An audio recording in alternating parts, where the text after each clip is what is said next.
Curious George Rides a Bike. This is George. He lived with his friend, the man with the yellow hat. He was a good little monkey and always very curious. This morning, George was curious the moment he woke up because he knew it was a special day. At breakfast, George's friend said, "Today we are going to celebrate because just 3 years ago this day, I brought you home with me from the jungle. So tonight I'll take you to the animal show. But first I have a surprise for you." He took George out to the yard where a big box was standing. George was very curious. Out of the box came a bicycle.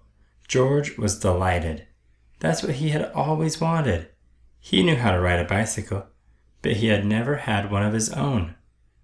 "I must go now," said the man, "but I'll be back in time for the show.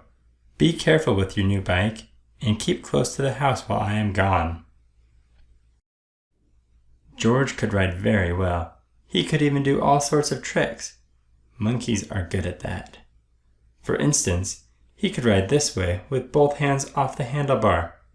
And he could ride this way, like a cowboy on a wild bronco. And he could also ride backwards. But after a while, George got tired of doing tricks and went out into the street. The newsboy was just passing by with his bag full of papers. "It's a fine bike you have there," he said to George. "How would you like to help me deliver the papers?" He handed George the bag and told him to do one side of the street first and then turn back and do the other side. George was very proud as he rode off with his bag. He started to deliver the papers on one side of the street as he had been told. When he came to the last house, he saw a little river in the distance. George was curious. He wanted to know what the river was like. So instead of turning back to deliver the rest of the papers, he just went on.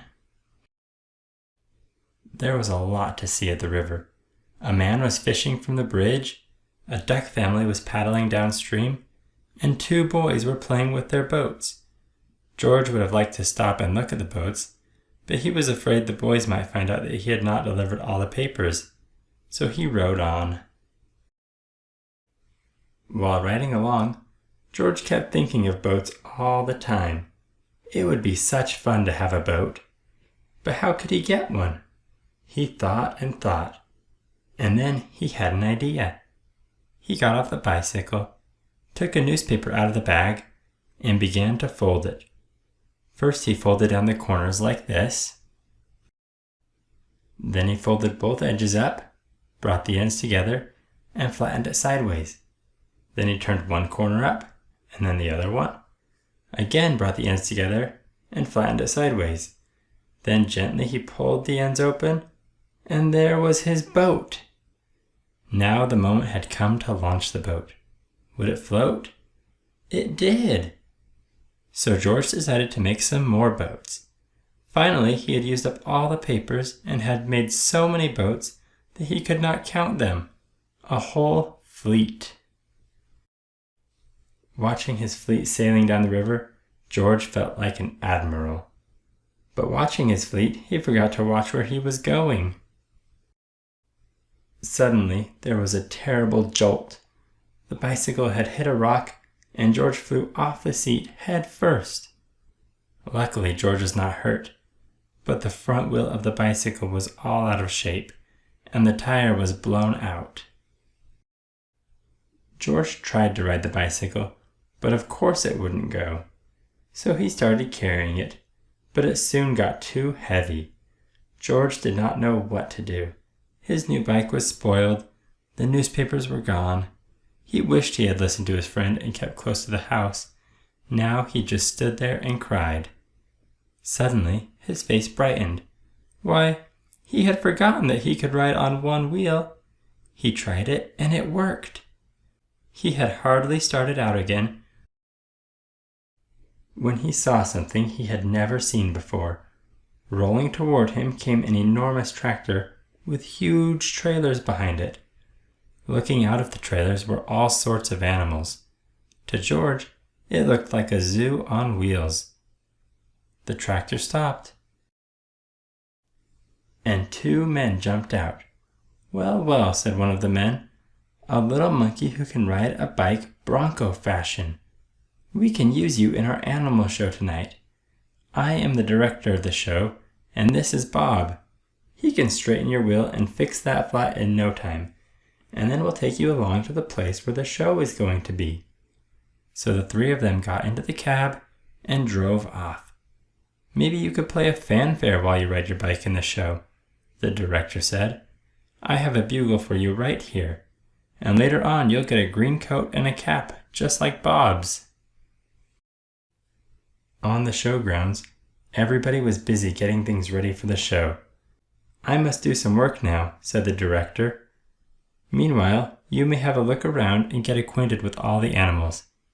But you must not feed them, especially the ostrich, because he will eat anything and might get very sick afterwards." George was curious. Would the ostrich really eat anything? He wouldn't eat a bugle. Or would he? George went a little closer to the cage, and before he knew it, the ostrich had snatched the bugle and tried to swallow it. But a bugle is hard to swallow, even for an ostrich. It got stuck in his throat. Funny sounds came out of the bugle as the ostrich was struggling with it, all blue in the face. George was frightened. Fortunately, the men had heard the noise. They came rushing to the cage and got the bugle out of the ostrich's throat just in time. The director was very angry with George. "We cannot use little monkeys who don't do as they are told," he said. "Of course you cannot take part in the show now. We will have to send you home." George had to sit on a bench all by himself, and nobody even looked at him. He was terribly sorry for what he had done, but now it was too late. He had spoiled everything. Meanwhile, the ostrich, always hungry, had got hold of a string dangling near his cage. This happened to be the string which held the door to the cage of the baby bear. As the ostrich nibbled at it, the door opened, and the baby bear got out. He ran away as fast as he could and made straight for a high tree near the camp. Nobody had seen it but George, and George was not supposed to leave his bench. But this was an emergency, so he jumped up, grabbed the bugle, and blew as loud as he could. Then he rushed to his bicycle.